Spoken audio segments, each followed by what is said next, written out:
Assalamualaikum warahmatullahi wabarakatuh. Bismillahirrahmanirrahim. Innal hamdalillah nahmaduhu wa nasta'inuhu wa nastaghfiruh wa na'udzu billahi min shururi anfusina wa sayyiati a'malina. Man yahdihillahu fala mudilla lahu wa man yudlil fala hadiya lahu.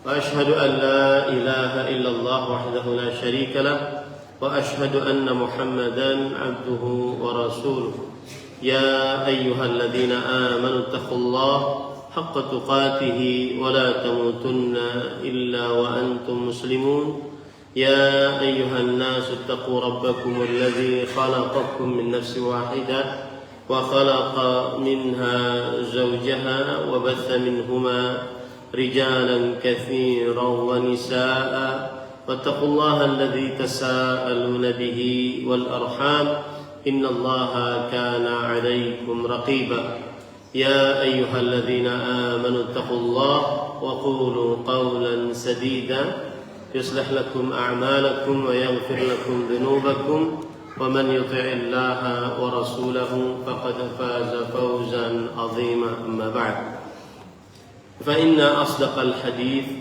كتاب الله وأحسن الهدي هدي محمد صلى الله عليه وعلى آله وسلم وشر الأمور محدثاتها وكل محدثة بدعة وكل بدعة ضلالة وكل ضلالة في النار.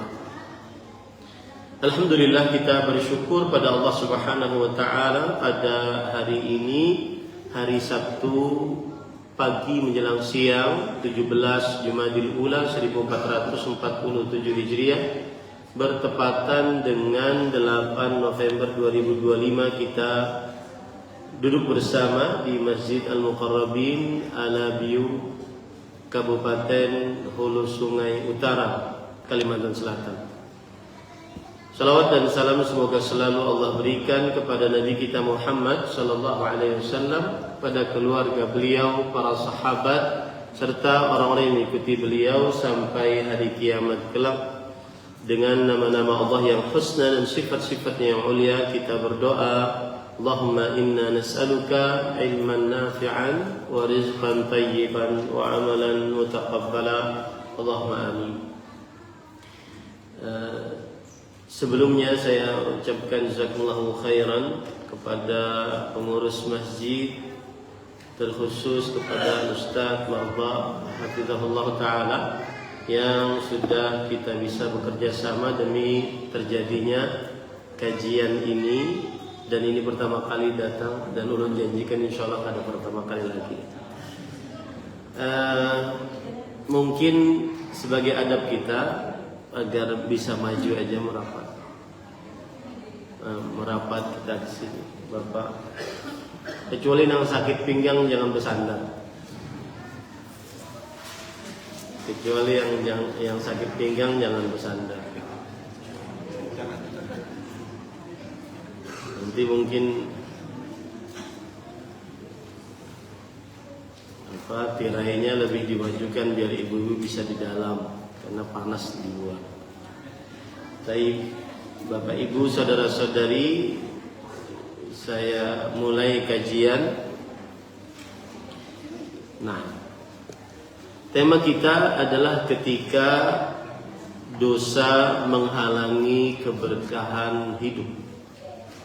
Tema ini sangat penting, dan kalau berkaitan dengan aspek kehidupan seorang muslim, yang mana dia adalah 4: akidah, ibadah, muamalah, adab, dan akhlak, maka dia berkaitan dengan akidah. Kita harus meyakini, seyakin-yakinnya di dalam qalbu kita bahwa dosa menghalangi keberkahan hidup. Kita harus yakin, seyakin-yakinnya, tanpa ada keraguan di dalamnya, bahwa dosa menghalangi keberkahan hidup. Ini adalah perkara yang berkaitan dengan akidah seorang muslim. Kemudian tema ini karena berkaitan dengan akidah berarti tema ini penting. Karena setiap yang berkaitan dengan akidah sangat penting. Apa itu akidah? Kullu ma yu'minu bihil insan min tauhidillah azza wa jalla wa ma yata'allaqu min arkanil iman. Segala apa yang diimani oleh seorang muslim berupa tauhid kepada Allah Subhanahu wa taala dan rukun-rukun iman lainnya. Itu adalah berkaitan dengan akidah. Nah, kita mengimani bahwa Allah di dalam Al-Quran dan Rasulullah SAW di dalam hadis-hadis yang sahih menyebutkan bahwa dosa yang dikerjakan oleh seorang manusia bisa menyebabkan tidak berkah hidup seseorang. Jadi ini berkaitan dengan akidah, apa yang kita imani di dalam qalbu kita, yaitu dosa bisa menyebabkan seorang hidup tidak berkah. Baik. Kalau dia berkaitan dengan akidah berarti tema ini penting. Tema ini penting dan setiap tema dalam kajian-kajian Islam, baik itu berkaitan akidah, ibadah, muamalah, hubungan sesama ataupun adab dan akhlak, semuanya penting. Tetapi yang paling penting berkaitan dengan akidah. Sekali lagi,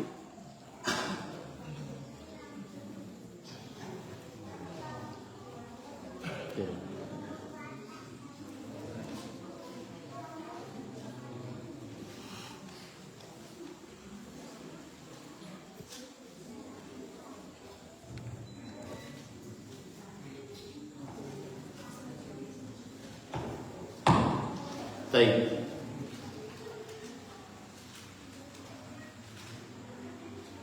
Setiap kali yang berkaitan dengan akidah, maka tema itu adalah tema yang penting.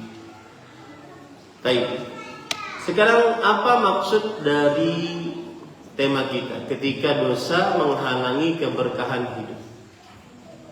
Ketika dosa dalam bahasa Arab maksiat, al-maksiyah. Apa itu pengertian maksiat? Maksiyah adalah diddut ta'ah, kebalikan dari ketaatan. Apa itu ketaatan? Ketaatan adalah fi'lu ma'mur wa tarku mahdzur. Mengerjakan yang diperintah dan menjauhi yang dilarang. Itulah ketaatan. Nah, kebalikan dari ketaatan berarti maksiat, yaitu mengerjakan yang dilarang, meninggalkan yang diperintah. Nah, itulah dosa dan maksiat. Apabila ada orang mengerjakan yang dilarang dalam agama Islam dan meninggalkan yang diperintah, maka itu menghalangi keberkahan hidup. Apa saja? Baik dosa dengan lisan, dosa dengan mata, dosa dengan telinga, dosa dengan anggota tubuh, dosa dengan kemaluan, dosa dengan qalbu, maka akan mempengaruhi keberkahan hidup. Akan mempengaruhi keberkahan hidup. Jadi poin kedua yang kita pelajari adalah apa maksud tema ini. Temanya yaitu ketika dosa menghalangi keberkahan hidup.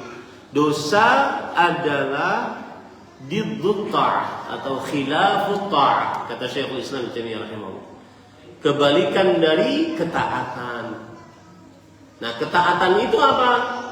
Fi'lu ma'mur wa tarku mahdzur. Mengerjakan yang diperintah dalam syariat Islam dan menjauhi yang dilarang. Itu ketaatan. Kebalikannya berarti mengerjakan yang dilarang dan meninggalkan atau melalaikan yang diperintah. Itu yang jadi masalah, yang menghalangi keberkahan hidup. Ya, maksiat itu yang menghalangi keberkahan hidup. Baik. Ketika dosa menghalangi keberkahan hidup, berkah hidup itu apa? Berkah itu bahasa Arab. Berkah secara bahasa artinya an-nama, waziyadah wassa'adah. Kata Imam Ibnu Manzur, atau dikatakan oleh Fairuz Abadi dalam kitab Lisanul Arab dan juga dalam kitab Al-Qamus Al-Muhit. Berkah secara bahasa artinya adalah an-nama, pertumbuhan, az-ziyadah, tambahan, as-sa'adah, kebahagiaan. Itu secara bahasa. Adapun secara istilah syariat disebutkan oleh para ulama, di antaranya Imam Al-Qurtubi dalam kitabnya Tafsir Ahkamil Quran, Al-Jami' li Ahkamil Quran, bahwa keberkahan artinya adalah kathratul khair wa ziyadatuhu, kebaikan yang banyak dan terus bertambah. Kebaikan yang banyak dan terus bertambah. Seperti misalkan Allah berfirman dalam Al-Quran, Inna awwala baitin wudi'a lin-nas lalladzi bi Bakkata mubarakan. Sesungguhnya rumah yang pertama kali diletakkan untuk manusia sebagai tempat ibadah yang berada di Bakkah, yaitu kota Mekah, yang penuh dengan berkah. Surat Ali Imran ayat 96. Kenapa Ka'bah, Masjidil Haram disebut penuh berkah? Karena beribadah di dalamnya berlipat-lipat pahalanya, ditambah. Kembali kepada makna asal kata berkah. Ditambahi pahalanya. Salatun fil Masjidil Haram bi mi'ati alfi salatin fima siwahu. Dalam hadis riwayat Imam Ahmad, satu salat di Masjidil Haram senilai dengan 100.000 salat. Coba pian hitung, ayo bertanggungan. 100.000 salat itu berapa tahun? Kalau pian salat di Masjid Al-Mukarramin, hitung. Yang guru matematik sih aja. Hitungannya gini, satu hari 5 sholat. Satu hari 5 sholat. Kalau sebulan kali 30, 5 kali 30 150 sholat. Kita ingin dapat 100.000 sholat. Nah, itu berapa hari? Berapa tahun? Ada yang pintar menghitung aja? Ulun hendak tahu. Ulun kada akan lanjutkan sebelum ada yang bisa menjawab. Bu, yang pintar menghitung siapa saja? Coba hitung. Berapa tahun? 1 bulan 150 sholat. 1 tahun kali 12 berarti berapa? 1.800 sholat. Kita ingin dapat angka 100.000 sholat. Ya, Bang, hitung itu. Berapa tahun?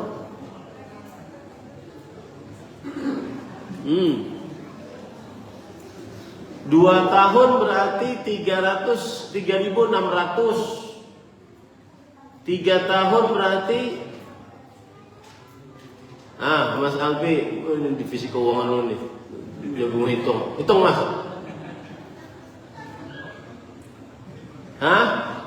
55 tahun, pasnya berapa? 55 tahun 5 bulan 20 hari. Jujur dong. Bayangkan kan, 1 kali sholat, baik sholat wajib atau sholat sunnah, bahkan sholat jenazah sekalipun, 1 kali sholat di Masjidil Haram senilai dengan orang sholat di Masjid Al-Mukarramin Al-Nabiyu 55 tahun 5 bulan atau 6 bulan 20 hari. Berkah. Makanya kalau seandainya pengen umroh, rugi pian Taif rugi, mana-mana destinasi rugi, ya rugi, keluar biaya banyak. Ya paling tidak nyaman sekarang tuh kalau umroh harus keluar sana, naik bis sana. Masjidil Haram itu cita-cita seseorang. Kalau orang Banjar dulu sampai ke Mekah, kalau sampai ke Masjidil Haram itu berarti dia mencapai cita-citanya. Dan orang Banjar menganggapnya sudah meninggal, sudah sampai. Kalau bulik berarti seperti hidup kembali, makanya dirayakan. Sekarang karena nyaman sampai ke Masjidil Haram, maka akhirnya meninggalkan Masjidil Haram, naik gunung, makan Indomie di atas gunung, naik gunung Gua Hira, ustadznya ikut-ikutan ke sana.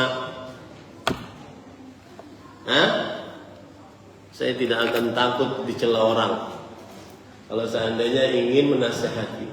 Fasatadhkuruna ma aqulu lakum wa ufawwidhu amri ila Allah. Antum akan mengingat apa yang saya ucapkan dan saya serahkan urusan kepada Allah Subhanahu wa taala. Enggak ada syariatnya. Nabi Muhammad sallallahu alaihi wasallam 4 kali berumrah setelah beliau berhijrah, tidak pernah naik ke Gua Hira. Para sahabat Nabi radhiyallahu anhum, orang yang paling mencontoh Rasulullah SAW, menapak tilasi Rasulullah SAW, tidak pernah dalam sana. Ini ustadznya mau apa? Naik ke sana. Dan apabila ustadz senior naik, yang junior tambah berkreasi. Makanya jangan tinggalkan Masjidil Haram kalau sudah ke Mekah. Sholat, banyak sholat Masjidil Haram. Itu larang harganya. Kembali ke masalah keberkahan. Berkah artinya adalah banyak dan terus bertambah. Banyak dan terus apa? Bertambah. Maka maksiat menghalangi banyaknya dan tambahannya di dalam hidup. Apa yang dihalanginya? Keberkahan. Tambahan harta dihalangi oleh maksiat. Keberkahan keharmonisan keluarga dihalangi oleh maksiat. Keberkahan dapat anak dihalangi oleh maksiat. Keberkahan dapat kehidupan yang lapang, nyaman, masuk rumah seperti masuk surga dunia, dihalangi oleh maksiat. Ya, dihalangi oleh maksiat. Kita akan buktikan itu. Itu yang disebut dengan maksiat menghalangi keberkahan hidup, menghalangi tambahan yang banyak dan terus bertambah sampai akhirnya. Arti berkah yang kedua adalah al-istiqrar, ad-daim, al-thabat, tetap, terus menerus, dan selamanya. Itu secara bahasa arti berkah yang kedua, tetap, terus menerus, dan selamanya. Adapun arti istilah syariat adalah thubutul khair wa dawamuh. Ini disebutkan oleh Imam Ibnu Jarir At-Tabari. Ketetapan yang kebaikan yang tetap dan terus menerus ada kebaikannya. Kalau tadi tambahan dan banyak dan terus bertambah, kalau ini enggak, kebaikannya tetap dari awalnya sampai akhirnya terus menerus ada, tidak pernah tidak ada. Rasul sallallahu alaihi wasallam bersabda dalam hadis riwayat Imam Tirmidzi, "Atakum Ramadan syahrun mubarak." Telah datang kepada kalian Ramadan, bulan penuh berkah. Kenapa? Karena Ramadan itu berkah dari awalnya sampai akhirnya. Ditutup pintu neraka, dibuka pintu surga dari mulai malam pertamanya, bahkan sampai akhirnya tambah luar biasa. Itulah arti keberkahan. Yang kedua, thubutul khair wa dawamuh, kebaikan yang tetap dan terus menerus. Nah, dosa, maksiat menghalangi keberkahan hidup dari awal pernikahan. Karena dibangun di atas dosa, maka tidak berkah keluarga. Dari awal bekerja, karena dibangun di atas maksiat, maka tidak berkah hasil pekerjaannya. Dibangun di atas maksiat, maka tidak akan mendatangkan keberkahan hidup. Ya, baik. Kalau sudah dipahami poin yang kedua ini, yaitu makna dari tema kita bahwa maksiat menghalangi keberkahan hidup dan apa yang dimaksud dengan dosa, apa yang dimaksud dengan keberkahan. Kalau sudah kita pahami, sekarang kita ambil dalil dari Al-Quran dan hadis Rasul Sallallahu Alaihi Wasallam bahwa dosa ada sialnya. Ini Pak, yang harus dipahami baik-baik. Tema ini saya ingin membuktikan bahwa dosa itu ada sialnya. Jadi bukan hanya sekedar orang berdosa kemudian selesai, udahlah nanti siksanya di akhirat. Enggak. Dosa itu di dunia, di samping disediakan siksa di akhirat, dia ada sialnya di dunia. Makanya Nabi Abdullah bin Abbas radhiyallahu anhu, beliau berkata, "La ta'mananna dzanban min su'i 'aqibatih." Lihat. Jangan pernah merasa aman dengan sebuah dosa dari buruknya hasil dosa itu. Jadi kalau sekarang susah menghafal, keluarga tidak harmonis, anak susah diatur, badan rancak garing, maka coba lihat. Mungkin itu sebab maksiat baik yang baru-baru kita lakukan atau dulu-dulu yang kita lakukan. Jadi dia ada akibat maksiat, kesialan. Makanya para ulama ada istilah syu'mul ma'siyah, kesialan maksiat. Maksiat itu mendatangkan kesialan, Pak. Bukan hanya sekedar Bapak Ibu mengerjakan maksiat tetapi juga kemudian berdosa, enggak. Tapi dosa itu mendatangkan kesialan. Apa dalilnya? Surat Ibrahim ayat 42. Wa la tahsabanna Allaha ghafilan 'amma ya'malul zalimun. Jangan sekali-kali kamu mengira Allah lalai terhadap apa yang dilakukan oleh orang-orang yang berbuat zalim. Kita pernah berbuat zalim, maka itu tidak akan dibiarkan oleh Allah. Ada hitungannya, besar, kecil, sedang kezalimannya, ada hitungannya. Ya, hati-hati. Para ikhwan yang dirahmati oleh Allah Subhanahu wa taala. Allah juga berfirman dalam surah Al-Qalam ayat 35-36. Afanaj'alul muslimina kal mujrimin? Malakum kaifa tahkumun? Apakah sama orang yang beragama Islam dengan orang-orang yang menyerahkan diri kepada Allah dengan orang yang berbuat dosa? Tidak sama. Pasti ada kesialan dari dosa. Kenapa kalian, bagaimana kalian bisa menghukumi yang sama tersebut? Tidak sama para ikhwan. Ada bedanya. Orang yang berbuat maksiat ada kesialannya. Ya. Contoh yang lain lagi, para ikhwan yang dirahmati oleh Allah Subhanahu wa taala. Surat Al-Jathiyah ayat 21. Am hasibal ladzina jtarahu as-sayyi'at an naj'alahum kal ladzina amanu wa 'amilus shalihat sawa'an mahyahum wa matum sa'mahkum. Apakah orang yang berbuat kesalahan akan kami jadikan sama dengan orang-orang yang beriman dan beramal saleh? Enggak sama. Yang tidak beriman dengan yang beriman tidak akan pernah sama. Yang tidak beriman ada kesialannya. Yang berbuat amal saleh dengan yang berbuat maksiat tidak pernah sama. Yang berbuat maksiat ada kesialannya. Sebagaimana yang berbuat amal saleh ada keberkahannya. Ya. Maka yang berbuat dosa ada kesialannya. Sawa'an mahyahum wa matum. Tidak sama baik hidup mereka atau ketika mereka mati. Tidak sama. Kalau sama, sa'a ma yahkumun. Sungguh itu adalah hukum yang buruk yang mereka telah hukumkan terhadap Allah Subhanahu wa taala. Termasuk ada perkataan menarik dari Imam Al-Qayyim tentang berburuk sangka kepada Allah. Diperhatikan baik-baik. Tentang berburuk sangka kepada Allah. Salah satu buruk sangka kepada Allah adalah menyamakan antara pelaku maksiat dengan pelaku ketaatan. Enggak sama. Pasti ada bedanya. Maksiat ada kesialannya, ketaatan ada berkahnya. Enggak akan sama. Ya, ini pada ikhwan yang dirahmati oleh Allah Subhanahu wa taala. Itu termasuk buruk sangka kepada Allah Subhanahu wa taala.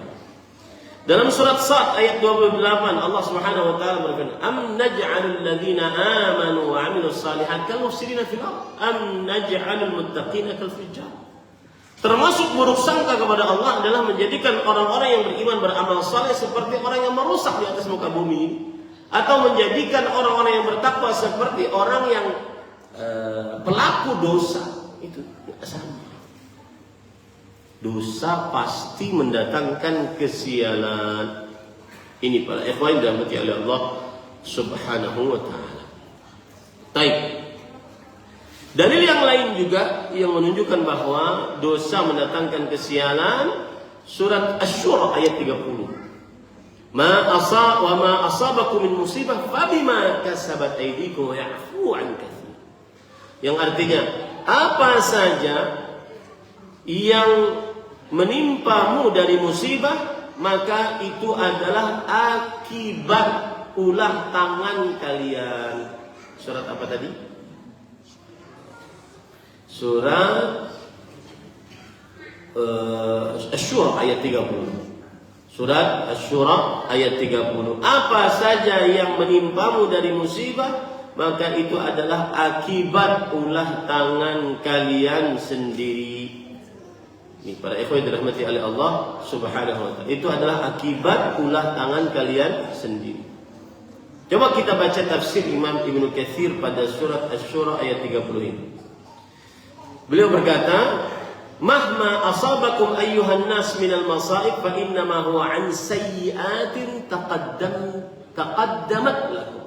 Apa saja musibah yang menimpamu, capek, letih, kemudian sakit, gelisah, tidak tenang, apa saja, maka itu adalah akibat maksiat terdahulu yang kamu lakukan. Yakin itu baik-baik. Tidak nyaman hidup, usaha ini belum lancar, usaha ini belum lancar. Makanya subhanallah, tadi pagi saya di ba'da zuhur pada subuh menyebutkan di kandangan tentang al-barakatu fir rizq, keberkahan dalam rezeki. Kalau orang ingin dapat keberkahan dalam rezeki, salah satu yang paling utama dia lakukan adalah perbaiki hubungannya dengan Allah sebelum berusaha yang maksimal. Sebelum nyari modal, perbaiki dulu hubungannya dengan Allah. Salatnya, kemudian hubungan rahimnya, perbaiki dulu hubungannya dengan Allah SWT. Ya, ittaqullah wa ajmilu fil talab. Artinya bertakwalah kepada Allah dan usahalah yang bagus. Perbaiki dulu hubungan dengan Allah, salatnya, hubungan rahimnya, perbaiki dulu dengan Allah Subhanahu wa taala. Baru setelah itu berusaha. Ini para ikhwan yang dirahmati oleh Allah Subhanahu wa taala. Kemudian dalil yang lain yang menunjukkan bahwa dosa sangat mempengaruhi keberkahan hidup, di antaranya adalah surat As-Sajdah ayat 21. وَلَنُذِيقَنَّهُمْ مِنَ الْعَذَابِ الْأَدْنَى دُونَ الْعَذَابِ الْأَكْبَرِ لَعَلَّهُمْ يَرْجِعُونَ. Sungguh kami akan benar-benar merasakan kepada kalian siksa yang ringan sebelum siksa yang besar, agar kalian kembali kepada Allah Subhanahu wa ta'ala.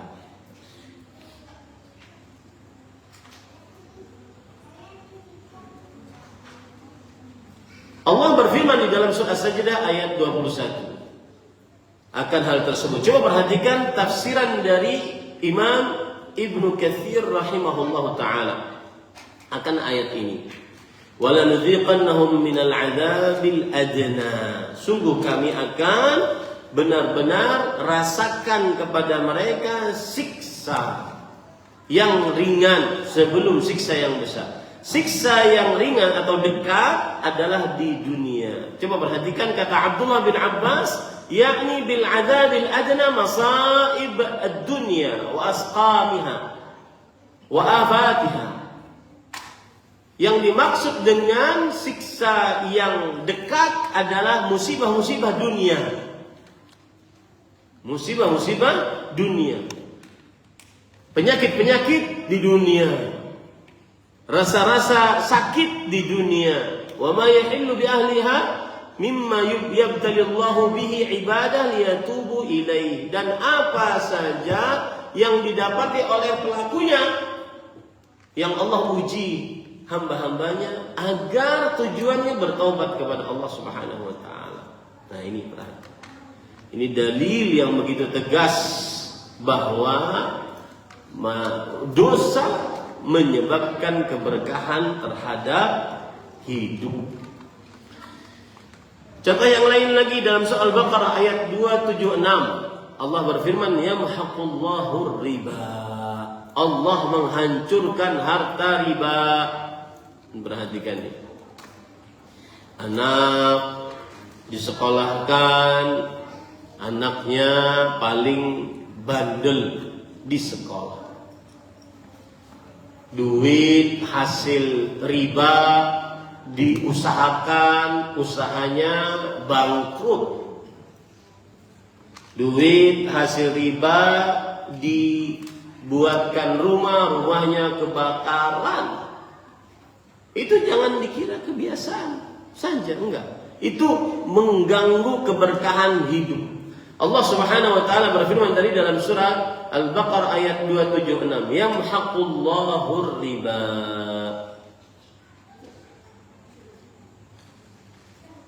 Dan ini seperti hadis Rasul, ar-riba wa in kathra fa ila qal. Riba itu meskipun duitnya terlihat banyak, maka pasti akan sedikit. Pasti. Harus yakin dengan kabar-kabar ini kita, Pak. Jangan agar kita tidak melanggar yang dilarang oleh Allah Subhanahu wa taala. Agar kita tidak bermaksiat, harus yakin. Coba perhatikan lagi. Imam Ibnu Katsir rahimahullahu taala mengatakan bahwa bagaimana harta tersebut bisa hancur, ya. Kata beliau, harta tersebut bisa hancur dari dua sisi. Yang pertama adalah bahwa riba menghancurkan harta, nominalnya akan habis, duitnya akan habis. Meskipun asalnya banyak, maka duitnya akan habis. Yang kedua, cara Allah menghancurkan harta riba adalah dengan cara keberkahannya akan dicabut dari harta tersebut. Seperti yang saya ungkapkan tadi. Hartanya jadi harta panas. Keberkahannya akan dicabut oleh Allah Subhanahu wa ta'ala. Ini para ikhwan yang dirahmati oleh Allah Subhanahu wa ta'ala. Yamhaqullahu riba wa yurbis sadaqat. Allah menghancurkan harta riba dan Allah Subhanahu wa ta'ala memberkahi harta sedekah. Imam Ibnu Katsir berkata, yukhbirullahu ta'ala annahu yamhaqur riba ay yudhibu. Allah mengabarkan bahwa Allah akan menghabiskan harta riba. Bagaimana cara menghabiskannya? Imma an yudhibahu bil kulliyah min yadi sahibi. Allah akan menghabiskan dari tangan pemilik harta tadi. Habis, nominalnya habis, duitnya habis. Atau yahrimahu barakata mali fala yantafi bihi bal yu'adzabu bihi bid dunya wa yu'aqibu 'alaihi yaumil qiyamah. Atau Allah akan mengharamkan berkah harta tersebut, maka dia tidak bisa diambil manfaatnya. Hartanya tidak bisa diambil manfaatnya. Bahkan dia dengan harta tersebut disiksa di dunia, disertai dengan disiksa nanti di akhirat pada hari kiamat. Itu maksud daripada riba menghancurkan harta.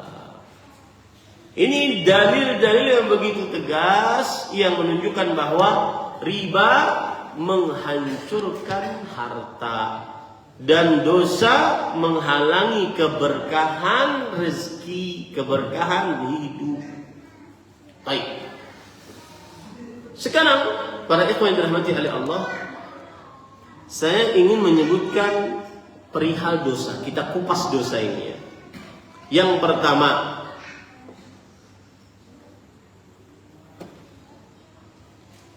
orang berdosa? Apa penyebab orang bermaksiat? Ya, agar kita tidak terperosok ke dalamnya. Syekhul Islam Ibnu Taimiyah rahimahullah berkata, "Inna sahibal ma'siyah yahduhu fi dzalikal ghaflah wasyahwah wa hiya aslus syarr." Lihat nih. Sesungguhnya pelaku maksiat yang mendorong dia melakukan hal tersebut adalah dua hal: kelalaian dan syahwat. Kelalaian dan syahwat. Lalai untuk berzikir kepada Allah, lalai baca Quran, lalai sholat, lalai untuk taat kepada Allah. Lalai, sikap lalai ini yang membuat orang bermaksiat. Makanya sholat itu adalah hubungan paling dekat seorang hamba dengan Allah. Kalau sudah lepas sholatnya, maka banyak lalainya. Coba misalkan minum khamar. Minum khamar. Kenapa orang minum khamar? Karena nggak sholat. Allah Subhanahu wa taala berfirman,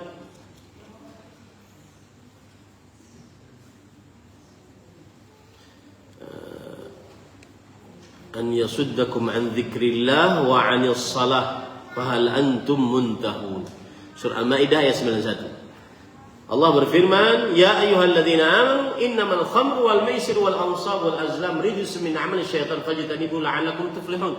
Innama yuridu syaitanu an yuqi'a bainakumul 'adawata wal baghdha'a fil khamri wal maisir wa yasuddakum an dzikrillah wa 'anis shalah fahal antum muntahun. Surah Al-Maidah ayat 90-91.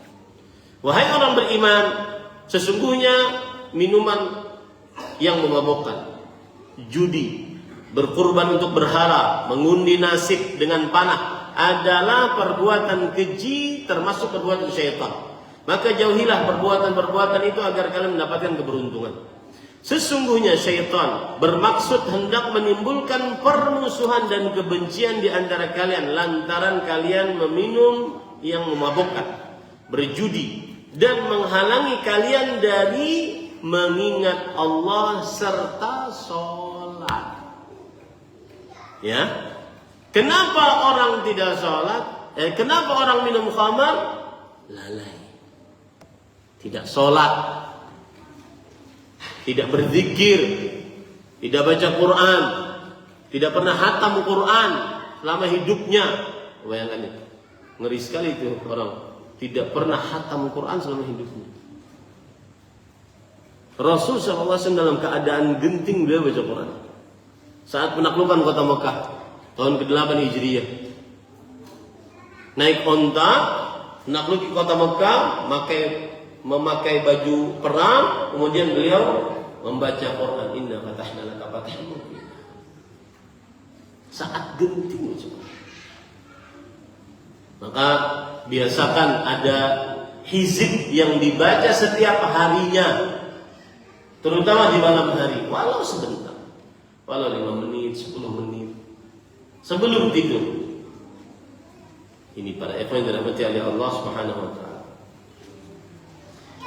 Itu adalah sebab pertama, orang bermaksiat. Yang kedua, syahwat. Syahwat adalah yang berkaitan dengan perut, kemaluan, tahta, harta, dan wanita. Coba perhatikan, orang lalai sholat karena syahwat. Allah berfirman dalam surat Maryam, "Fakhalafa min ba'dihim khalfun adha'us salata wattaba'us syahawat fasawfa yalqawna ghayya." Maka akan ada pengganti yang buruk yang melalaikan sholat dan mengikuti syahwat. Syahwat yang membuat seseorang lalai sholat. Ya. Allah Subhanahu wa taala berfirman, dalil akan hal ini adalah surah Al-Kahfi ayat 28. "Wala tuti' man aghfalna qalbahu an dzikrina wattaba'a hawahu wa kana amruhu." Jangan taati orang yang kami lalaikan kalbunya dari mengingat kami dan mengikuti hawa nafsunya, dan itu adalah perkara yang melampaui batas. Dua hal yang menyebabkan seseorang bermaksiat: ghaflah dan syahwat. Ghaflah dan syahwat.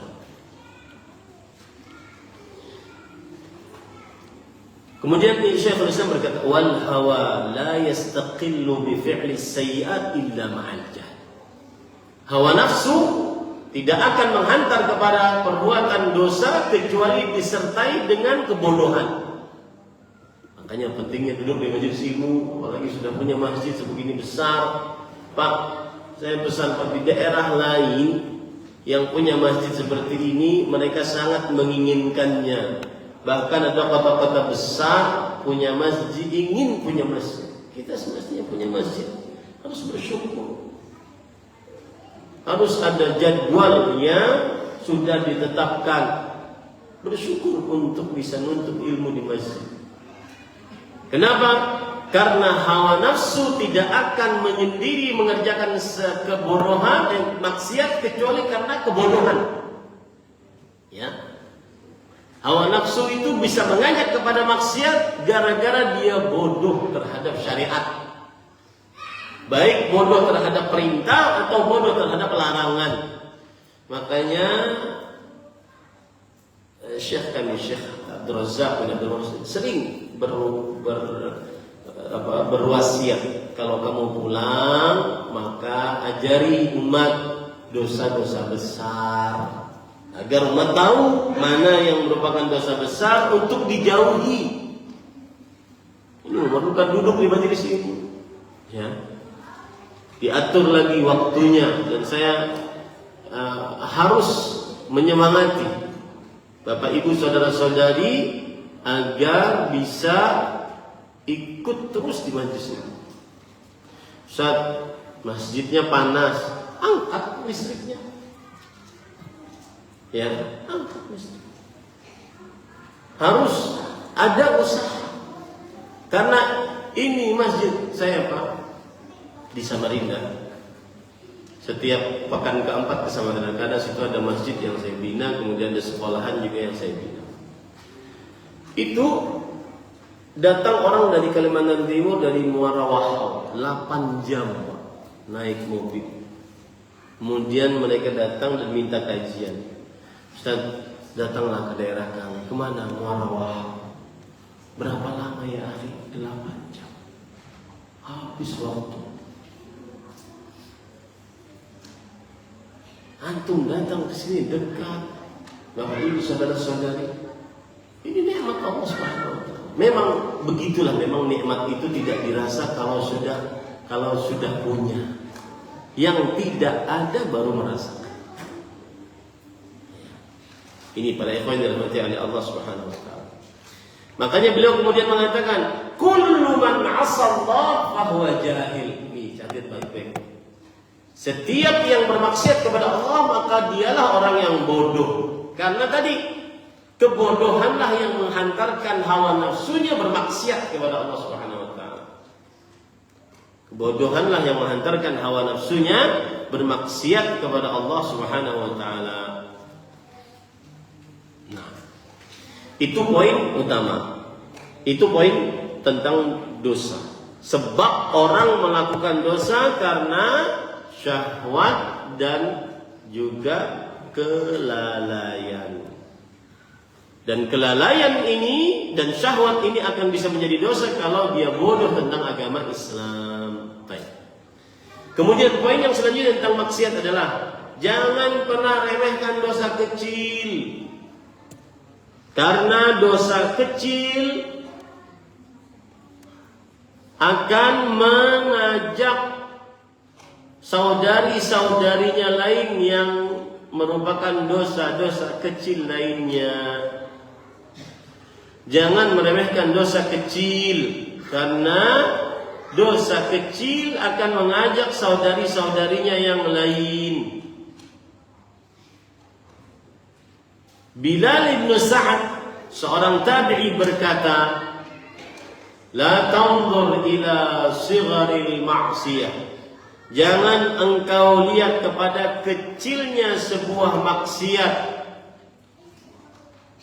Walakin anzur ila 'azamati man 'asait.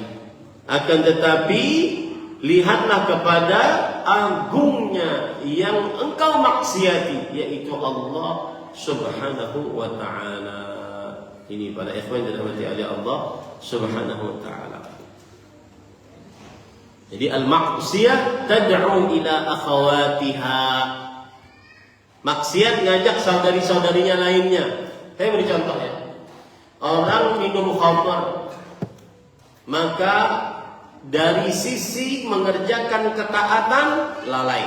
Salatnya lalai, zikirnya lalai, baca Qur'annya lalai, keluarganya lalai. Itu maksiat semua itu. Dari sisi melanggar larangan, dia langgar minum khamar larangan, kemudian dia mungkin berzina akibat minum khamarnya, dia mungkin membunuh akibat minum khamarnya. Al-maksiyah tad'u ila akhawatiha. Maksiat ngajak saudari-saudari lainnya. Ya, hati-hati. Ada ikhwan yang dirahmati oleh Allah Subhanahu wa ta'ala. Maksiat ngajak kepada saudari-saudari lainnya. Maka jangan remehkan dosa kecil.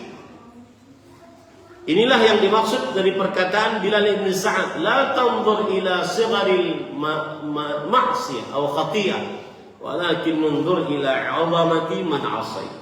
Jangan engkau lihat kecilnya sebuah maksiat. Oh, cuma melihat acil-acil berjoget di TikTok. Ya, setumat aja jua. Yang lebih parah lagi di zaman sekarang ini, Pak.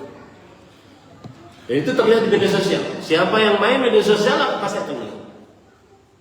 Suami melihat yang haram dan dibiarkan oleh istrinya.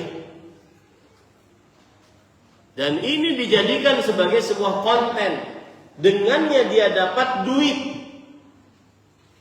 Ini benar-benar kehilangan rasa cemburu, baik dari suaminya ataupun dari istrinya.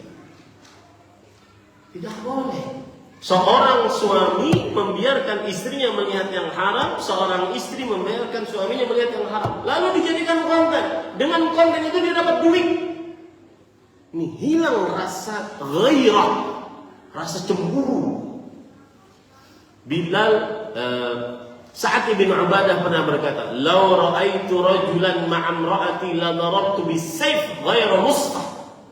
Kalau aku melihat seorang lelaki bersama istriku, aku akan tebas lehernya dengan pedang yang tajamnya. Begitu seorang laki-laki yang punya rasa cemburu. Hati-hati Bapak Ibu, saudara-saudari yang dimuliakan oleh Allah.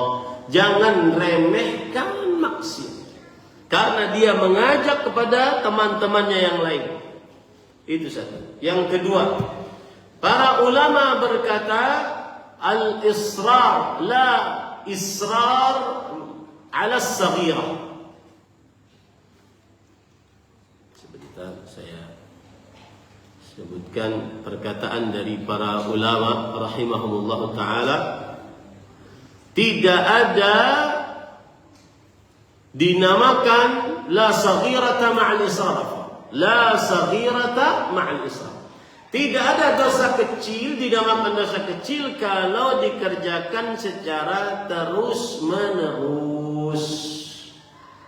Ya, tidak dinamakan sebagai dosa kecil jika dikerjakan secara terus-menerus. Alal qaul al-masyhur min aqwalil ulama. Menurut pendapat yang masyhur dari perkataan para ulama rahimahumullah ta'ala.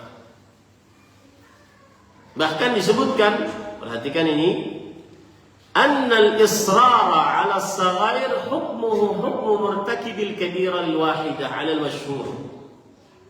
Yang artinya terus-menerus dilakukan dosa kecil, maka pelakunya dianggap seperti pelaku dosa besar, satu kali dosa besar. Menurut pendapat yang masyhur. Hati-hati itu Pak. Jangan dianggap melihat yang haram adalah dosa kecil, tapi lakukan terus-menerus sampai tidak ada rasa lagi berat melihat yang haram. Tidak ada rasa lagi berat mendengar yang haram. Karena sudah kebiasaan. Siapa yang kebiasaan dengan dosa kecil tersebut, maka dia pelakunya seperti dihukumi melakukan dosa besar sekali. Menurut pendapat yang masyhur. Ini disebutkan oleh Fadilat Syekh Abu Ubaidah Masyhur Hasan Salman di dalam kitab Tahqiq Al-Kabair. Ketika beliau mengomentari kitab Al-Kabair yang ditulis oleh Imam Az-Zahabi rahimahullahu taala. Nah, jadi 3 poin tuh sudah saya sebutkan dalam dosa. Yang pertama, jangan meremehkan dosa kecil karena dosa mengajak saudari-saudarinya. Yang kedua, tidak dinamakan dosa kecil kalau dilakukan terus-menerus. Yang ketiga, siapa yang melakukan terus-menerus dosa kecil dianggap sebagai pelaku dosa besar sekali. Dianggap pelaku dosa besar sekali. Ada pepatah Arab mengatakan, la tahqiranna saghiratan innal jibala minal hasa. Jangan pernah remehkan satu dosa kecil. Kenapa? Karena gunung yang tinggi menjulang itu hasil dari apa? Hasil dari apa? Tumpukan batu-batu yang kecil. Begitulah ketika dosa ditumpuk menjadi sangat besar. Apalagi Pak? Apalagi? Ini tambahan yang keempat. Jangan pernah melakukan dosa kecil. Jangan-jangan itu dosa besar. Jangan-jangan itu adalah dosa besar. Sebagaimana perkataan Anas bin Malik radhiyallahu anhu, innakum lata'maluna a'malan hiya adaqu fi a'yunikum minasy-sya'r. Sesungguhnya kalian mengerjakan amalan menurut kalian itu remeh, lebih tipis dari rambut. Wah, ini cuma kecil lah, nanti astagfirullah selesai. In kunna na'udduha ala ahdi Rasulillah sallallahu alaihi wasallam minal mubiqat. Kami menganggap di zaman Rasulullah dosa yang kalian anggap kecil itu sebagai dosa besar yang menghancurkan pelakunya ke dalam nerakanya Allah Subhanahu wa taala. Dianggap dosa kecil, ternyata dia dosa besar di sisi Allah Subhanahu wa taala. Ini para ikhwan yang dirahmati oleh Allah Subhanahu wa taala. Kemudian termasuk di dalamnya juga, jangan pernah remehkan walaupun dosa kecil. Mungkin seseorang akan mati di atasnya sehingga menjadi su'ul khatimah. Jangan remehkan walaupun dosa kecil, apalagi dosa besar. Mungkin seseorang akan mati di atasnya dan sehingga mati di atas husnul khatimah. Ada perkataan menarik Pak dari Imam Ibnu Qayyim rahimahullah. Beliau mengatakan begini, adz-dzunubu jirahat wa rubba jurhin waqa'a fi maqtal. Yang artinya dosa itu bagaikan sayatan-sayatan, luka-luka. Berapa banyak luka yang menyebabkan seseorang mati. Semakin banyak luka, semakin banyak darah keluar, semakin cepat mati. Begitulah gambaran orang berdosa. Nah, para ikhwan yang dirahmati oleh Allah Subhanahu wa taala. Terakhir berkaitan dengan dosa. Dosa semakin dikerjakan secara sendirian meskipun kecil, maka menghapuskan pahala. Dosa meskipun dikerjakan secara sendirian, semakin dikerjakan secara sendirian meskipun kecil, maka dia menghapuskan pahala. Ya. Apa dalilnya?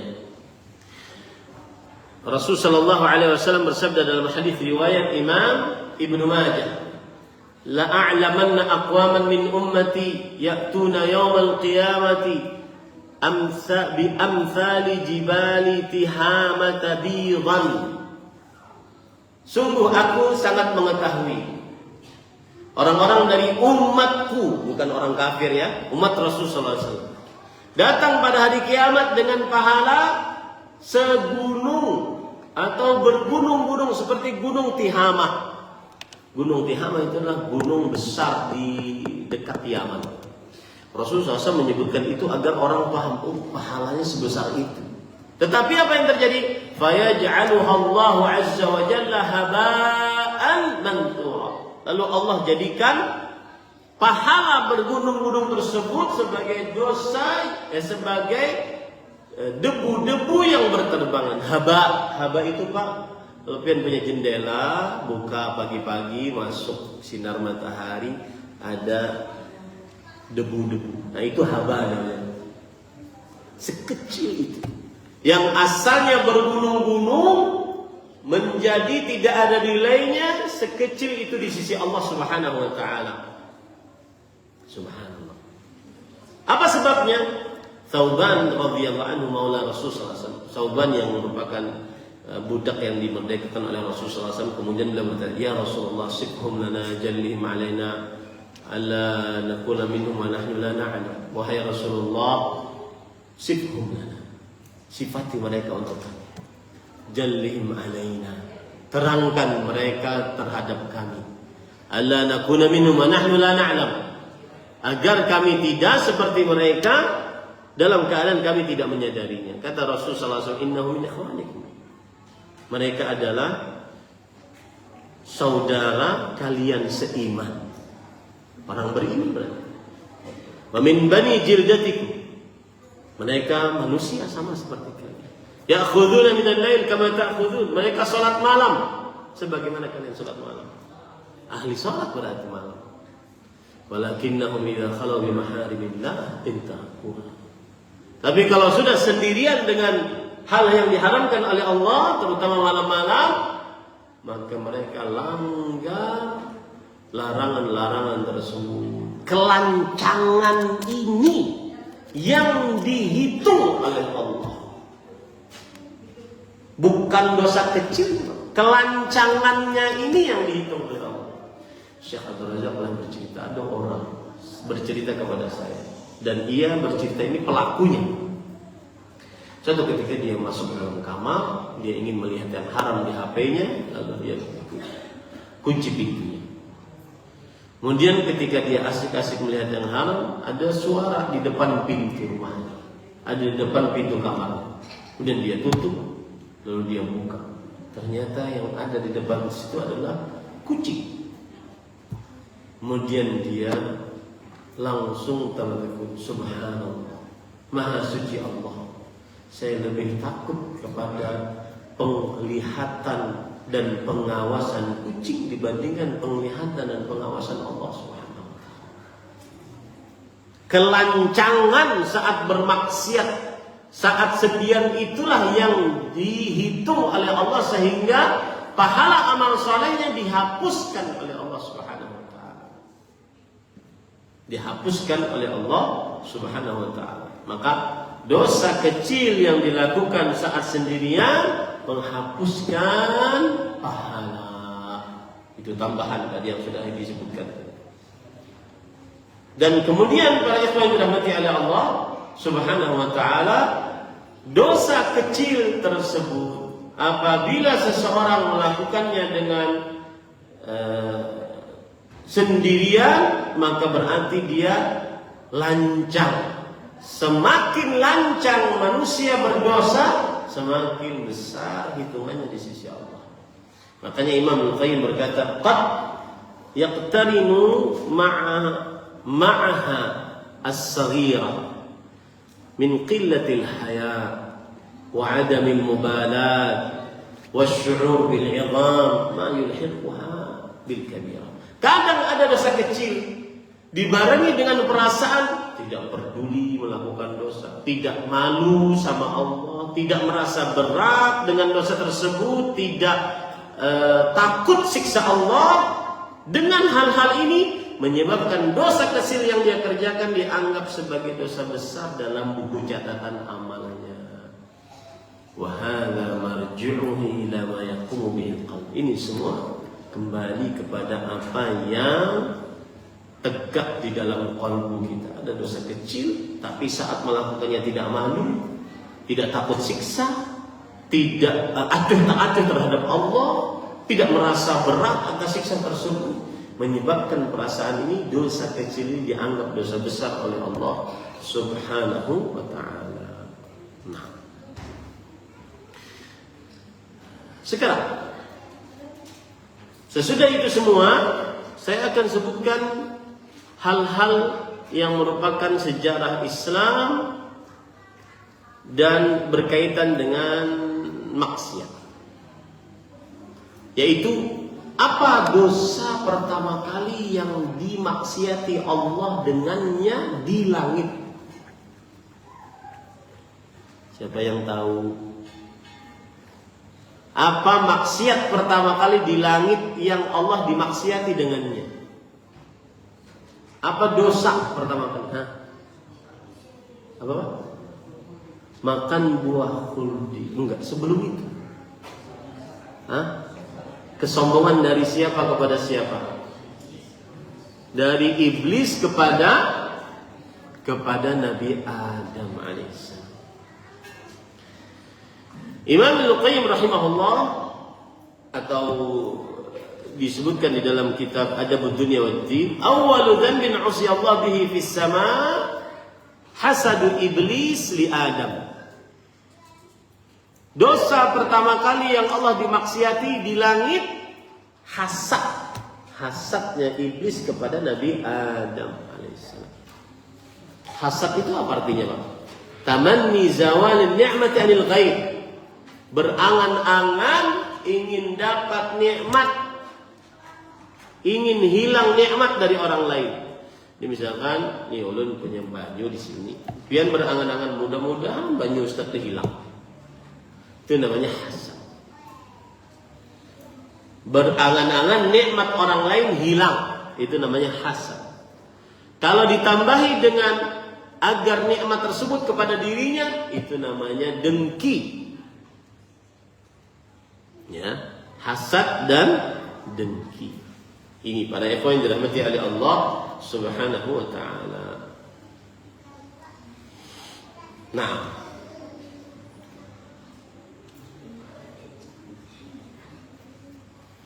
berarti hati-hati dengan dosa hasad, menginginkan nikmat orang lain hilang di dalam diri dari orang lain tersebut. Karena itu adalah dosa pertama yang Allah dimaksiati dengannya. Orang akibat hasad kadang-kadang bisa mencuri, akibat hasad bisa sombong, akibat hasad bisa membunuh, akibat hasad bisa membunuh dan seterusnya. Awwalu dhanbin 'usiya Allah bihi fil ard hasadu Qabil ila li akhihi Habil. Dosa pertama kali yang Allah Subhanahu wa ta'ala dimaksiati di bumi, hasadnya Qabil yang membunuh saudaranya Habil. Jadi Pak, Hawa itu asalnya melahirkan dua kembar, tapi kembarnya pengantin, laki-laki perempuan, laki-laki perempuan. Nah, agar berkembang biak bagaimana? Nggak mungkin nikah sama saudara kan? Laki-laki sebelah sini nikah dengan perempuan sebelah sini, laki-laki sebelah sini nikah perempuan sebelah sini. Nah, kebetulan Qabil mempunyai saudara yang cantik. Qabil punya saudara yang cantik. Habil punya saudari yang biasa saja, nggak terlalu cantik. Maka aturannya Habil menikahi perempuan di sini yang cantik, Qabil menikahi perempuan yang di sini yang biasa saja. Ya. Maka Qabil kesal, hasad dia. Kenapa engkau menikahi adik perempuan saya yang cantik sedangkan adik perempuanmu tidak cantik? Akhirnya Qabil membunuh Habil. Apa yang terjadi, Pak? Lihat bagaimana buruknya maksiat terhadap keberkahan hidup. Semua darah yang yang tertetes di atas muka bumi ini dengan kezaliman, maka itu adalah tanggungan Qabil sebagai anak Adam pertama. Ma min nafsin tuqtalu zulman, tidak ada seseorang yang dibunuh secara kezaliman illa kana ala binil adam al-awwal kiflun minha dzalika bi annahu awwalu man sannal qatl. Tidak ada seseorang terbunuh dengan kezaliman kecuali anak Adam yang pertama bertanggung jawab atasnya, Qabil. Kenapa? Karena dia yang pertama kali mencontohkan pembunuhan. Ini menunjukkan bahwa maksiat mencegah keberkahan hidup. Tapi para ikhwan yang dirahmati Allah, sekarang kita ingin buktikan bahwa secara langsung maksiat mencegah keberkahan hidup. Saya sudah contohkan tadi beberapa. Yang pertama, minum dari dosa paling besar dunia, kesyirikan. Orang yang syirik tidak akan pernah aman dunia dan akhirat. Tidak akan pernah aman dunia dan akhirat. Allah berfirman, "Alladzina amanu wa lam yalbisu imanahum bidzulmin ulaika lahumul amnu wa hum muhtadun." Orang-orang yang beriman dan yang tidak mencampurkan keimanannya dengan kezaliman, merekalah yang mendapatkan keamanan dan merekalah orang yang mendapatkan petunjuk dari Allah Subhanahu wa taala. Surat Al-An'am ayat 82. Berarti kesyirikan kebalikan dari iman dan yang mencampurkannya dengan kezaliman, dia tidak mendapatkan keamanan dan tidak akan mendapatkan petunjuk dari Allah Subhanahu wa taala. Itu satu. Dalil bahwa dosa merubah atau menutupi keberkahan hidup. Kesyirikan membuat seseorang tidak aman. Contoh kesyirikan Pak, makai jimat. Rasulullah SAW mengatakan, "Man 'allaqa tamimatan faqad asyraka. Man 'allaqa syai'an wukila." Siapa yang memakai jimat, sungguh dia telah melakukan kesyirikan. Siapa yang menggantungkan dirinya kepada sesuatu, Allah gantungkan dirinya kepada sesuatu tersebut, tidak diurus oleh Allah Subhanahu wa taala. Yang melakukan kesyirikan, maka tidak akan diurus hidupnya oleh Allah Subhanahu wa taala. Tidak akan dicukupkan oleh Allah Subhanahu wa taala. Nah, yang kedua, dalil yang nyata bahwa kesyirikan atau dosa menghalangi keberkahan hidup. Di antaranya yang saya sebutkan tadi, yaitu minum khamar. Menghalangi keberkahan hidup. Allah berfirman, "Innamal khamru wal maisiru wal ansab wal azlam rijlun min asy-syaitan fajtanibuhu la'allakum tuflihun." Sesungguhnya minum khamar, berjudi, kemudian mengundi nasib dengan panah, kemudian memberikan sesaji untuk berhala, semuanya adalah perbuatan keji termasuk perbuatan syaitan. Jauhilah agar kalian beruntung. Pemahaman baliknya, yang minum khamar berjudi pasti tidak beruntung. Nih, apalagi kalau sudah ngaji tapi masih pinjol untuk judol. Pinjaman online untuk judi online. Nah, itu kegelapan di atas kegelapan. Pinjol untuk judul. Itu pasti tidak berkah, tidak beruntung hidupnya. Karena pemahaman baliknya seperti itu. Ya. Ini para ikhwan yang dirahmati oleh Allah Subhanahu wa taala. Contoh yang lain lagi, zina. Allah berfirman dalam surah Al-Furqan, "Walladzina la yad'una ma'allahi ilahan akhar wa la yaqtuluna an-nafsa allati harrama Allah illa bil haqq wa la yaznun." Tidak ada dosa, kata Imam Ahmad, yang paling besar setelah membunuh kecuali zina. Zina mendatangkan atau menutupi keberkahan hidup. Di antaranya hatinya selalu tidak tenang. Orang berzina itu hatinya selalu tidak tenang. Entah antara takut diketahui, takut anak istrinya yang perempuan dilakukan zina oleh orang lain sebagaimana dia berzina dengan orang lain, hatinya tidak tenang. Seperti persis perkataan Abdullah bin Abbas, inna lil sayyiati sawadan fil wajh. Sesungguhnya maksiat menyebabkan wajah hitam. Wa dhulmatan fil qalb, dan kegelapan pada kalbu, hati tidak tenang. Ya, orang berzina hatinya tidak akan tenang, wajahnya tidak nyaman dilihat. Ini bukti nyata bahwa maksiat menghalangi keberkahan hidup. Maksiat menghalangi keberkahan hidup. Contoh yang lain lagi, maksiat memutuskan hubungan rahim. Saya sering nih berpesan di mana-mana ya kalau saya kajian. Yang pernah duduk ngaji sama saya, maka jangan pernah putuskan hubungan rahim. Harus dekat dengan rahim. Rahimmu ke atas, bapak, ibu, kakek, nenek, kemudian kai, buyut, terus ke atas. Ke bawah anak, cucu, cici, terus ke bawah. Ke samping saudara kandung, kakak, adik, laki-laki, perempuan, sekandung, sebapa, seibu. Kemudian ke atas samping paman, bibi, saudara bapak, paman, bibi, saudara ibu. Itu rahim. Tidak boleh seseorang memutuskannya.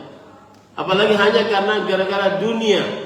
Kemudian bawah samping keponakan. Itu seperti anak sendiri. Maka jangan sampai orang bermaksiat dengan memutuskan hubungan rahim, menghalangi keberkahan hidup. Apa itu? Tidak panjang umur, tidak luas rezeki. Rasulullah SAW bersabda, "Man sarrahu an yubsata lahu fi rizqi wa yansalahu fi athari falyasil rahimah." Yang ingin diluaskan rezekinya, dipanjangkan umurnya, sambunglah hubungan rahimnya. Pemahaman baliknya, yang memutuskan hubungan rahim maka tidak luas rezekinya, tidak panjang umurnya, bahkan tidak diangkat amalnya untuk menghadap kepada Allah yang memutuskan hubungan rahim. Nah, ini para ikhwan dirahmati oleh Allah Subhanahu wa taala. Itu beberapa contoh nyata yang menunjukkan dosa menghalangi keberkahan hidup. Ya. Apa yang baik dari Allah Subhanahu wa taala, kita masuk kepada sesi yang kedua. Sisa waktu 20 menit kita gunakan untuk bersoal jawab. Jika ada yang ingin ditanyakan, dipersilakan. Nah,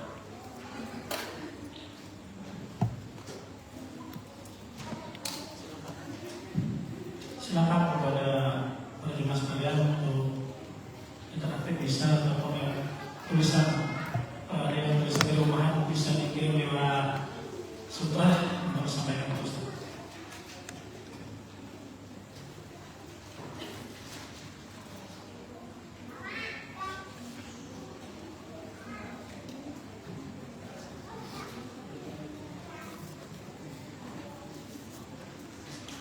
orang yang minjam di bank ribawi tapi tidak tahu hukum riba, apakah orang tersebut juga mendapat laknat Allah Subhanahu wa taala?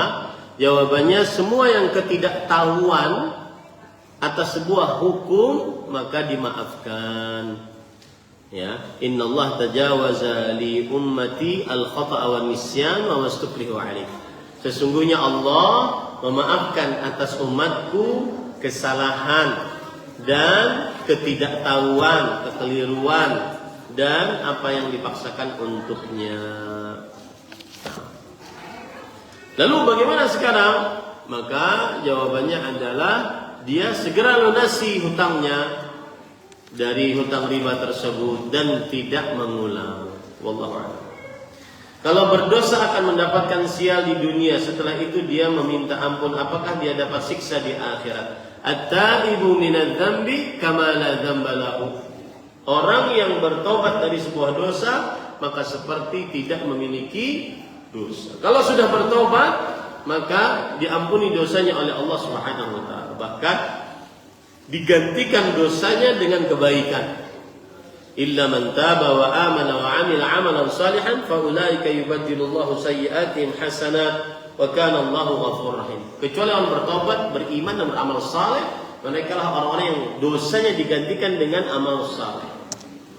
Jadi orang yang berdosa dihapuskan dosanya, dihapuskan kesialannya, kemudian digantikan dosanya dengan pahala dan amal saleh. Bagaimana hukum sholat memakai masker padahal pandemi COVID sudah selesai? Jawabannya adalah makruh hukum memakai sholat pakai masker. Kenapa? Karena kita sedang menghadap kepada Allah Subhanahu wa taala dan tidak memakai masker. Tetapi sholatnya tetap sah. Ya, hanya dimakruhkan. Tapi kalau punya hajat, maka sesuatu yang makruh akan hilang dengan hajat. Sesuatu yang makruh akan dimaklumi dengan hajat keperluan. Wallah. Mungkin dia tidak bisa kena debu atau tidak bisa kena dingin AC, maka itu adalah sebuah hajat keperluan.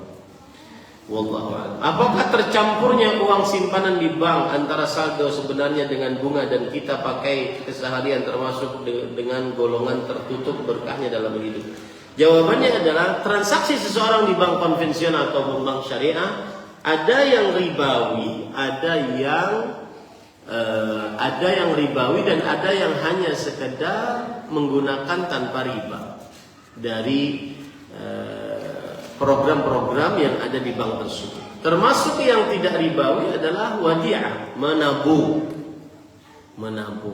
Kalau di situ ada insentifnya, bunganya misalkan, maka dia harus lihat, jangan sampai dia mengambil bunga tersebut. Termasuk di dalamnya transfer. Transfer adalah praktek tidak ribawi, maka dia bisa gunakan bank untuk praktek tersebut. Ya, wallahu a'lam. Maksud hadis tentang ini, iringilah dosa kemaksiatan dengan ketaatan. Baik. Apa maksudnya? Ini bagus. Rasulullah SAW bersabda ketika ada seorang yang minta wasiat, ittaqillaha haitsu ma kunt wa atbi'is sayyi'atal hasanah tamhuha wa khaliqin nas bi khuluqin hasan. Artinya, takwalah kepada Allah dimanapun engkau berada dan ikutilah dosa dengan ketaatan. Ketaatan tersebut akan menghapuskan dosa. Contoh ketaatan, salat 2 rakaat dalam hadis Abu Bakar Siddiq. Yang akhirnya para ulama mengatakan salat taubat. Idza aznaba 'abdun dzanban thumma qama fatatahhar wa yusalli rak'atain wa yastaghfirullah ghufira lahu ma taqaddam. Ai kama qala Nabi sallallahu alaihi wasallam, jika seorang hamba melakukan dosa lalu dia berwudu, lalu dia sholat 2 rakaat dan beristighfar, diampuni dosa yang telah lalu. Ini contoh pengamalan bahwa apabila ada orang berdosa lalu dia beramal saleh, maka amal saleh tersebut menghapuskan dosanya. Kapan terhapus dosanya, maka kesialannya tidak akan datang. Makanya beramal salehlah setelah melakukan dosa agar tidak datang kesialan. Wallahu a'lam. Apakah dosa dapat menular kepada orang lain? Bagaimana dengan dosa-dosa yang dilakukan dengan sembunyi-sembunyi jika dosa dapat menularkan kepada orang lain? Jawabannya iya, kalau dilakukan secara terang-terangan. Apalagi manusia ini sangat rentan dengan ikut-ikutan. Contoh misalnya kejadian. Nanti di hari kiamat ada Dajjal. Dajjal itu tidak bisa masuk ke kota Madinah. Tapi orang kota Madinah yang keluar dari kota Madinah untuk ingin tahu Dajjal. Makanya ada riwayat anak bapak-bapak mengikat keluarga perempuannya agar tidak keluar dari kota Madinah sehingga menemui Dajjal. Ini menunjukkan bahwa maksiat itu diikuti oleh orang lain. Apalagi manusia sukanya ikut-ikutan. Bahkan yang tidak bermanfaat pun ikut-ikutan. Yang tidak bermanfaat pun ikut-ikutan. Dan itu sudah disebutkan oleh Rasulullah SAW tentang pertemanan. Al-mar'u ala dini khalili falyanzur amman yukhalil. Seseorang sesuai dengan kebiasaan kawannya. Dengan siapa? Kalau begitu perhatikanlah dengan siapa dia berkawan.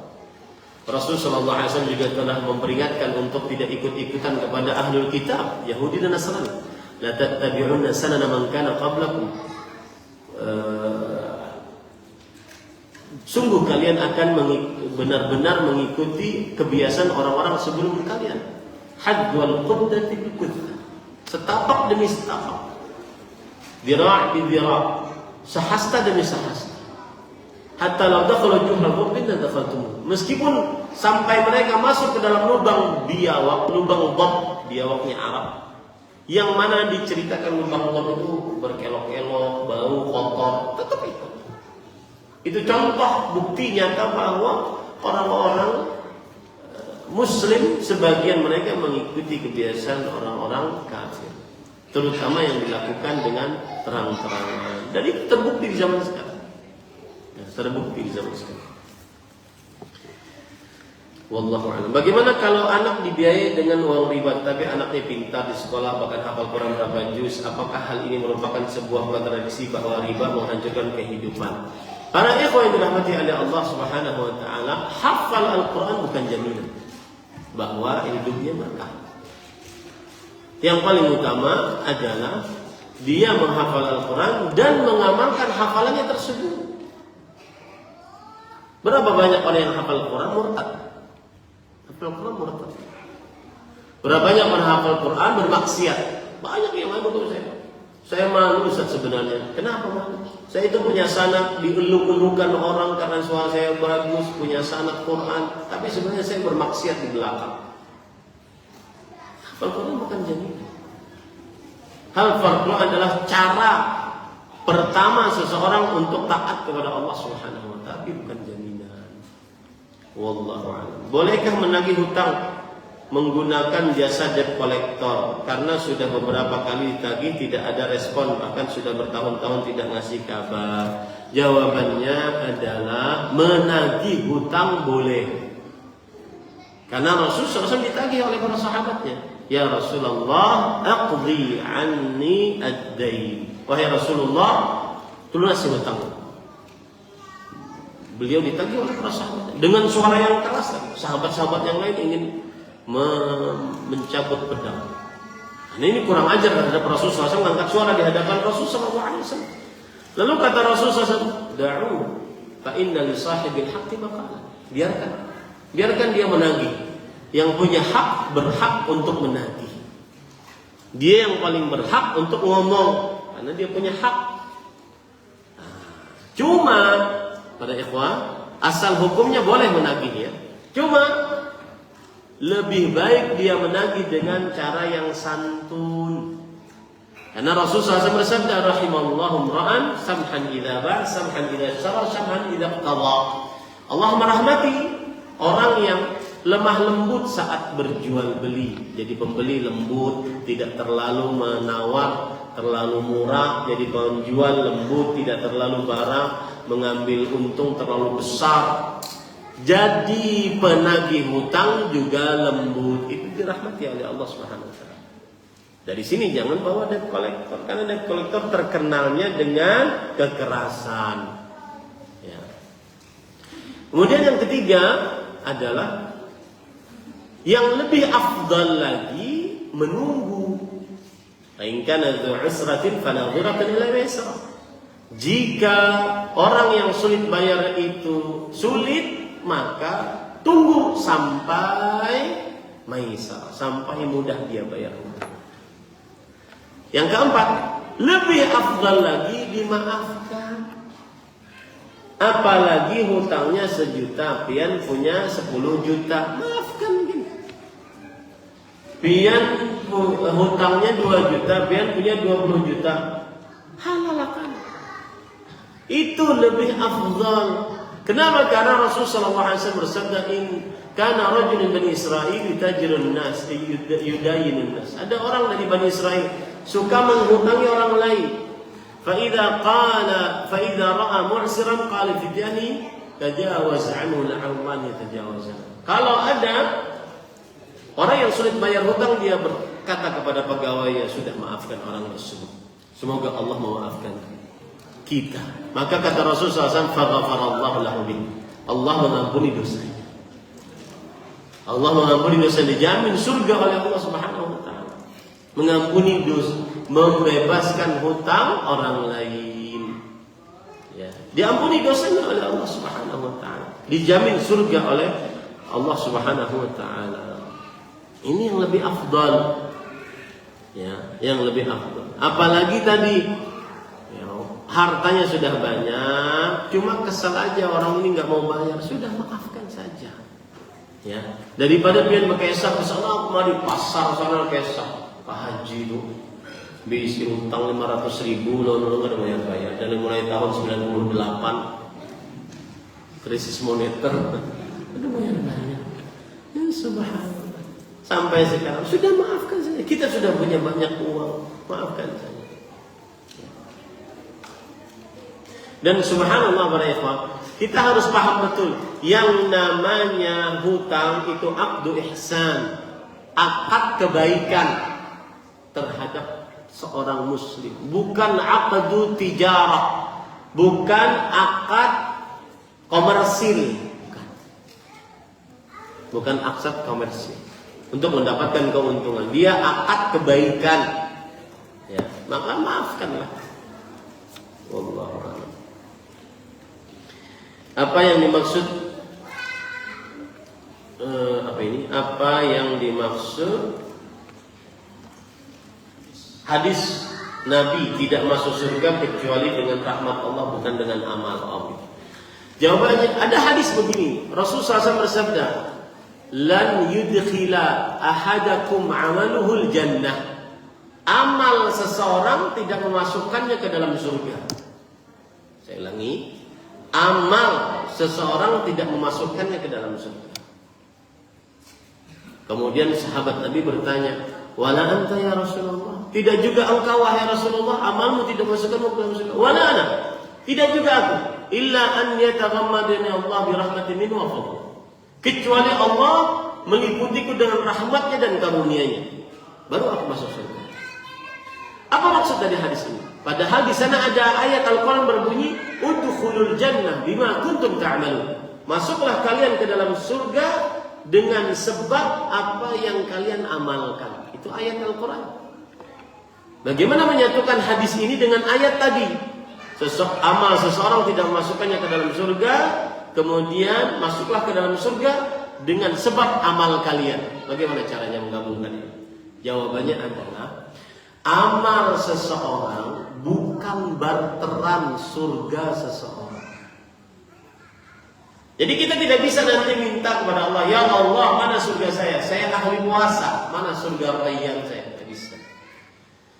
"Wahai Allah, mana surga sedekah saya? Wahai Allah, mana surga sholat saya? Saya ahli sholat selama hidup." Tidak bisa. Kenapa? Karena masuk surga dengan rahmat dan karunia dari Allah Subhanahu wa taala. Adapun ayat tadi, amalan penyebab masuk surga, iya, bukan barteran surga. Paham ya? Amalan penyebab, amal saleh penyebab masuk surga, iya, berdasarkan ayat. Tetapi bukan barter, gantian. Barter itu maksudnya gantian. Ini pahala sholat saya, mana surga saya? Nggak bisa. Kenapa nggak bisa, Ustaz? Jawabannya adalah satu nikmat Allah mengalahkan seluruh amal ibadah kita. Apa nikmat Allah di antaranya yang satu? Mata. Mengalahkan semua amal ibadah. Tangan, kaki, mulut, kalbu, kehidupan mengalahkan seluruh amal ibadah kita. Maka amalan bukan barteran masuk surga, akan tetapi amalan adalah penyebab masuk surga. Sedangkan masuk surga dengan rahmat Allah Subhanahu wa taala. Nah, cukup kiranya sudah habis waktunya. Anda lagi langsung silakan Pak. Nah, berikan mic-nya kepada Bapak. Assalamualaikum warahmatullahi wabarakatuh. Waalaikumsalam. Kemudian saya ingin bertanya, seseorang utang kepada kredit akhir